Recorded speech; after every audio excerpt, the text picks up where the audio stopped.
Hi, my name is Joe, and my friends in the RPG community have tricked me into making a series of videos about how to write an adventure. So let's do it. Last time I talked about drafting the adventure and writing up the individual adventure locations. In this video, we're going to talk about writing everything else, all of the extra features that make an adventure really work. Specifically, we're going to go over the introduction, the random encounter tables, and the maps. And once again, there are lots of ways to do this, and I'm just going to be discussing the method that I've been using and my reasoning for it. You should absolutely investigate and research what other people have done, try things out for yourself, and see what works for you. So, at this point, we've written our adventure locations, which is the real meat and potatoes of the adventure. It's great. But I think a solid adventure also needs a lot of other elements to really work for the person running it, and that's the GM. So, first up, let's talk about the introduction. When I write an adventure, I realize that I'm writing it for pretty much one person, the GM, who's going to read it and run it. So, to get started on the right foot, I always put some sort of introduction before the actual adventure. This is not poetic or stylish at all. It should be crystal clear technical writing, speaking directly to the GM, explaining the basic facts of the adventure. Our goal here is to set up the GM for success in running the game. So I recommend including a few sentences about each of the following topics. One, the length. How long is this adventure supposed to be? Is this a one shot? Does it take 2 or 3 sessions? Does it take a dozen sessions? And if you don't know how long your adventure is supposed to run, you should probably find out by playtesting it. Second off, I want to include an overview or a concept. What is this adventure about? This is sort of like an elevator pitch. It should just be a couple sentences, very simple, very straightforward. Something like, an alchemist has stolen a baby and is using its tears to make alchemical potions. The players must save the baby. Or, a witch has cursed a village so no one can leave, and she's eating the villagers. The players must escape the village. Something like that. Something straightforward, short sentences, so the GM understands the concept of what's about to happen with all these pages and all these notes and all these bullet points. The next thing I might put in the introduction is something about the villains or the factions involved. It's very helpful to identify who is the bad guy and what do they want? What are they doing? For example, the villain is the old innkeeper who wants to burn down all the rival inns so his inn gets more business. Very straightforward. Or, the two rival factions are the forest burning ogres and the forest protecting druids. Pretty straightforward. The next thing I might want to include in my introduction is a list of the NPCs. Um, this isn't always necessary, but depending on the size and complexity of your adventure, if the NPCs are very important, if they are somewhat complex and hard to keep track of, it's good to have a list of them with short descriptions right up front. And this could be something as simple as John, the greedy fisherman who robbed Anne. Anne, the midwife planning to kill John. Mort, the clumsy tailor in love with Anne. It's sort of like that list of dramatic personae that you see sometimes at the front of a play. It just helps to bring everything together. It's something that the GM can reference when they're running the game. Sometimes I also put in my introduction a little note about prep work, and I tell the GM, this adventure is very straightforward. Maybe skim it once, you should be good to go. Or I might say, this adventure is pretty complex. There are a lot of moving parts. I advise you to read it thoroughly once or twice before trying to run it.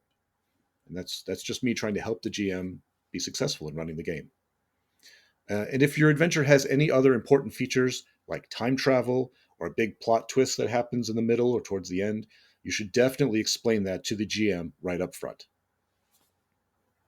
The second thing I'd like to talk about adding to your adventure are random encounter tables.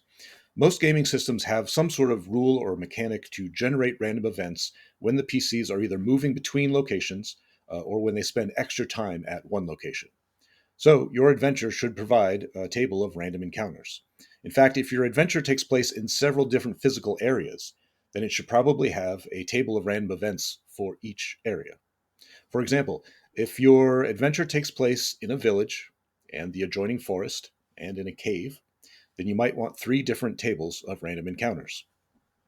Usually, I make my tables of random encounters shorter when the area is smaller physically, and longer when the area is larger, which usually ranges between 6 and 20 entries. I think a good random encounter table is both thematic and varied. So if you have a table of encounters in your forest, then the entries should be appropriate to the forest and to your adventure. They should also range from merely interesting to intensely exciting. So you have a variety of things in your table. Now, it's important to note that some gaming systems make this whole random encounter thing pretty complicated. Some systems would have you roll once to see if a random encounter happens at all, and then roll again to see what creature is being encountered, and then roll a third time to see how the creature reacts or is behaving. And for me personally, I feel like that's asking the GM to do a lot of extra work. They're rolling, they're consulting multiple tables, they're trying to make a decision while the players are sitting around waiting for something to happen. And I personally always am trying to figure out how can I make the GM's life easier. So I want to put all of those options and outcomes in one single table. So they only have to roll once, or not roll at all. They can just look at it and choose. So for me, first off, I think rolling to discover that no encounter happens is pretty boring, and it's not interesting for the GM or the players. So I want to do something different with all of these possible outcomes. My tables tend to include three different types of encounters: hints, clues, and dangers. And I'll give a few examples of each of those. So let's imagine that the area that we're in is a forest, and the adventure has something to do with wolves. Wolves are the bad guys, wolves are a red herring, whatever they may be. There are wolves in this adventure. So, a hint is an entry in our random encounter table that just gives a sight, a sound, or a smell that matches the theme of the area or what's going on. It gives the players a little hint about what might be nearby, but nothing actually happens. So, this is something better than nothing happens. For example, they hear a wolf howling in the distance. They see two wolves loping along a distant ridge. They smell the iron tang of blood in the air. These aren't things that the players can really act on right now, but it's a lot better than just saying, nothing happens, roll again. It gives them a little sense of what's going on in the environment. It makes them intrigued. So the second thing I described was a clue, and a clue is something that the players can investigate or interact with. For example, they find wolf prints heading east. I might say parenthetically, towards location number 4, where the wolves are. They find a dead villager, and maybe parenthetically, clearly slain by wolves. Or they find a dead wolf in a rusty bear trap. So these are all things that can instigate or motivate player action. They can investigate and they can decide to do something based on what they found. So they might follow those footprints to location number 4. They might take the dead villager back to the village and find out who he was or what happened to him. They could take that bear trap with them and use it in some other event. So these all give the player something to do and something to think about. And it turns a random encounter into sort of a mini location where a little investigation happens and decisions get made. And that makes your adventure feel bigger and more interesting. And you've just gotten a free location without having to write a whole location. The third thing I described is a danger. And this is when an actual creature or person shows up and the players can interact with them.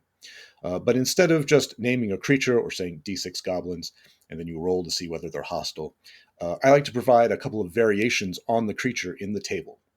So, for example, a wolf limping away with an arrow in its side, parenthetically, dies soon if not helped, might be tameable. A wolf snarling, foam dripping from its mouth, blood oozing from its eyes and nostrils, parenthesis, see wolf plague on page 7. Or 6 wolves stealthily surround the party and attack. So instead of just saying D4 wolves and leaving it up to the GM to turn that into an interesting encounter, I'm trying to give all of these interesting options to the GM, and they can just pick and choose them without having to stop and think and invent and then describe to the players. And I think the GMs will really appreciate that. The third thing I want to talk about are maps. Uh, your adventure should almost definitely include at least one map, if not more. All adventures take place in a physical space, and a map of that space is the fastest and easiest way for you to explain information about it to the GM who is running your adventure. You can create maps in a lot of different ways. You can hire a skilled cartography artist to draw some kind of beautiful map for you. You can use online tools to build pretty traditional and clear maps with grids. or you can just draw a paper map, with pen and paper and scan it in. And frankly, I think any map is better than no map, as long as it's correct and doesn't introduce confusion.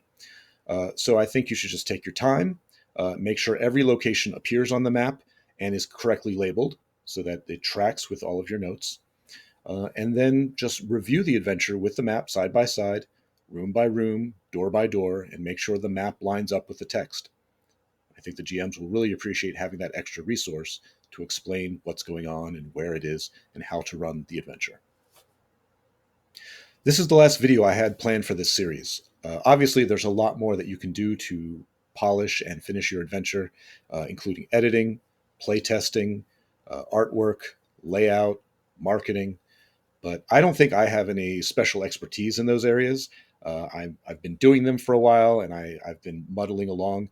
But I'm sure there are a lot of people out there who can give you much better advice on those specific skills. And I encourage you to seek them out. But I hope these videos have been helpful to you. If you have any questions, you can absolutely shoot them to me.